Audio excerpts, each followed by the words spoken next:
So would you rather spend 1 week of quarantine with Perlo or 1 week of quarantine with Beckham? Since this is a period of quarantine and isolation and all that. That's a very good question. I think I would go with 1 week with Beckham.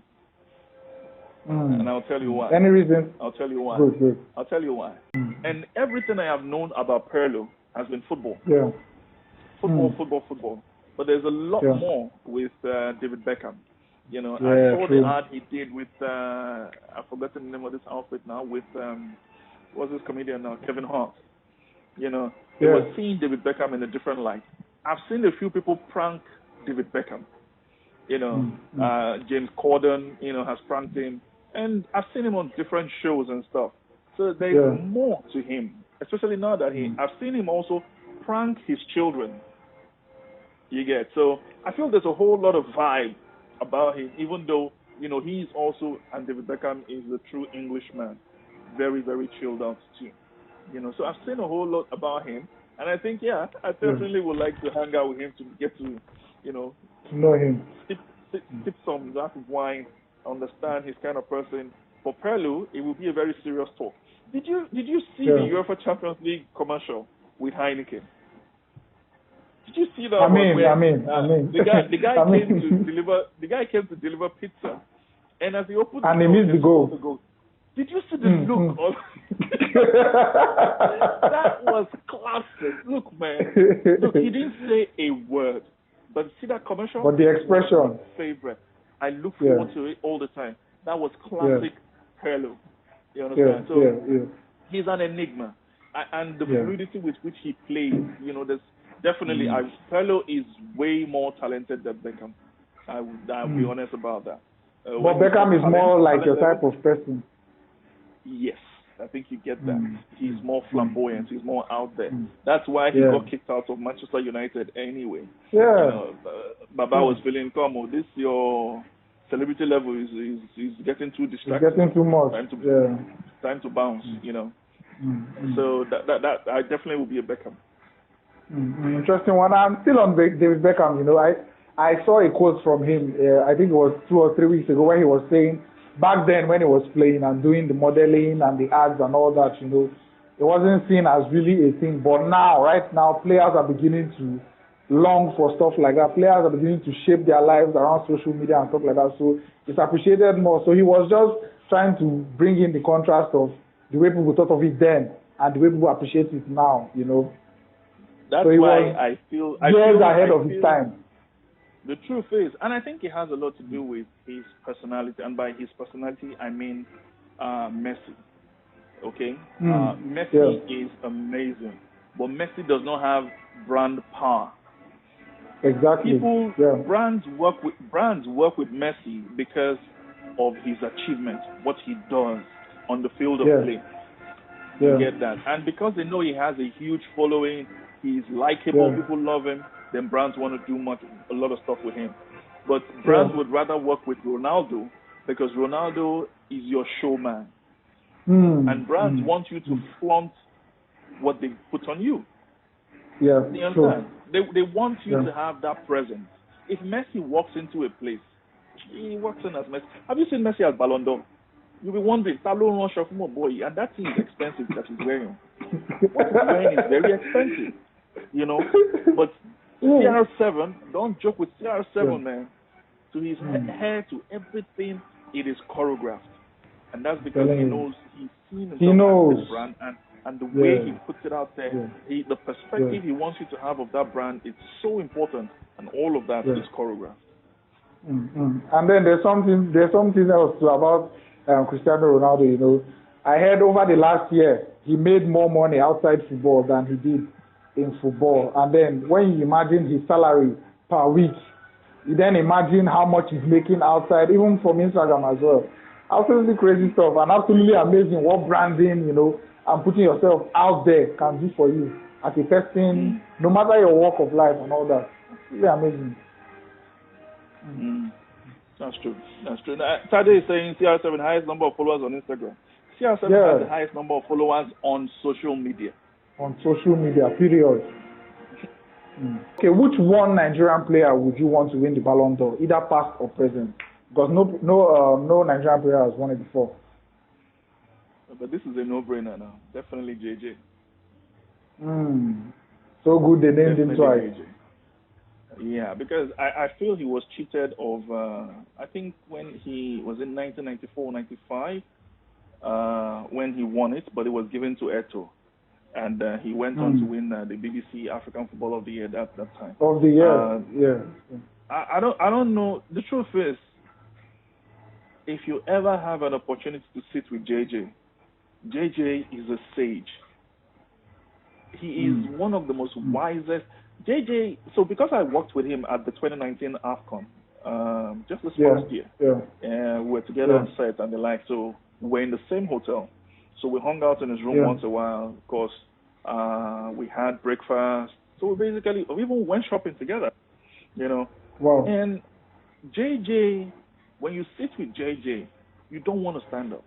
He is so intelligent. And JJ, for the first time, opened up to me personally on something. I was shocked.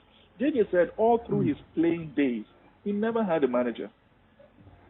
He said every time he made a move, yes, he said they called him directly. So he only went with his brother to act as a manager. But basically, he negotiated all his deals. So he would have made by himself. So he would have made way more money if he had a very strong manager like the Mino Raolas and the George Mendes of this world. You get because they have a way of selling you as a player. I think JJ was so underrated, and I feel very bad that he played for the team he played. Well, Bolton most importantly. JJ was made for the Champions League, you know. But his humility is ridiculous, you know. You sit down, JJ is funny.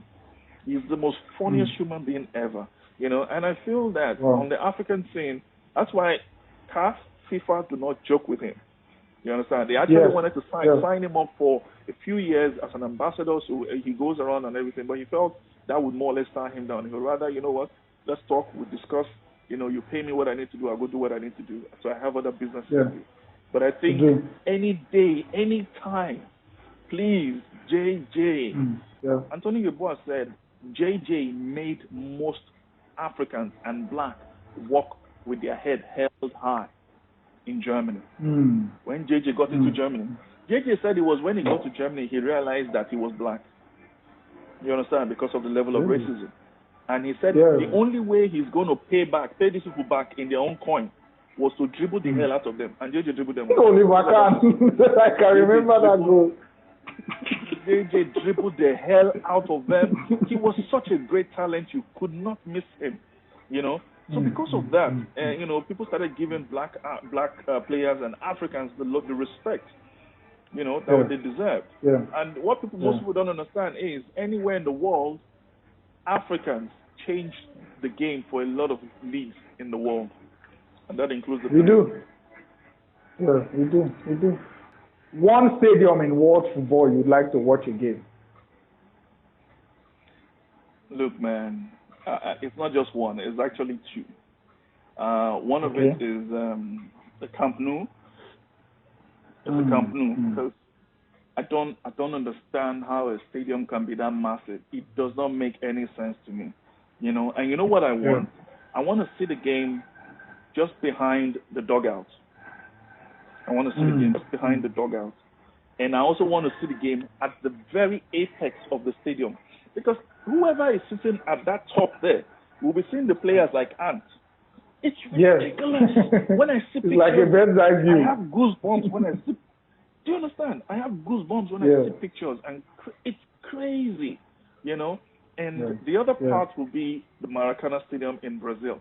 Why? Because look, legendary in my playing days, I lived in the Butimeta. I was born in the Butimeta, and at Costain Roundabout, that very massive roundabout, we used to be where we play football. You understand? And it was called Maracanã. That was where somebody actually saw me. He really liked me playing, and this guy wanted to take me abroad. I say, Boma, he wants to steal me. I ran away. Because every time we play there, and of course, the minute somebody hammer shot, you think he hits a car or it breaks a side mirror, you can't catch anybody. You can't at all. You understand? Everybody They don't pick up. appear like this. There are different, like, different routes to get to my house. So Maracana Stadium, the name itself has been named in almost every nook and cranny of the world. Yes, everywhere has a Maracana. Schools as well.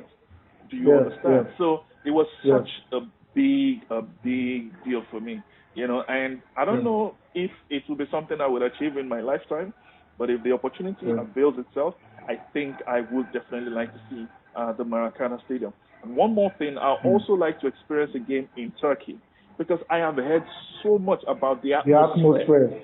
In Turkey. It is so intimidating. I also want to have that experience. So basically, the Camp Nou and the Maracana Stadium. And I think Onazi can attest to. I don't care about your Emirates. Keep your Emirates to yourself. I think Onazi can also attest to the hostile atmosphere that's in the Turkish league. When you see some pictures and some videos, it's absolutely amazing. Absolutely amazing. Absolutely, I have to agree with you on that one. I think I was a defender. Kester, so when they play, you go past where you were in midfielder anyway. But man, Kester is one of the Premier League stalwarts and an amazing good guy. Someone says my area in Port Harcourt has a Maracana Stadium. I mean, everywhere has a Maracana. Either Maracana or San Siro. There's always one. You can win the Champions League. Would you believe Nottingham Forest actually won the Champions League back to back? Yep. They did. Yeah. But guess what? Who cares? Nobody. Every year there's a new champion. Every year there's a new champion. Every year there's a new champion. But you see that World Cup? If you win the World Cup back to back, you will remember for eons, man. So that's my thought.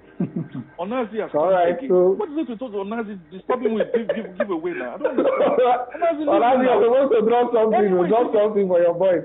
The other day he said he dropped his Savannah bank account. Onazi, leave me alone. Savannah Bank. Oh my God. Onazi, please, we need your palliatives, though. We need your packages, please. Let me quickly ask you this. I think I like what Sumha just put up here now. I promise you now, if you say to Messi, are you willing to exchange all the laurels you've won with Barcelona with the World Cup? Man, if I could jump on top of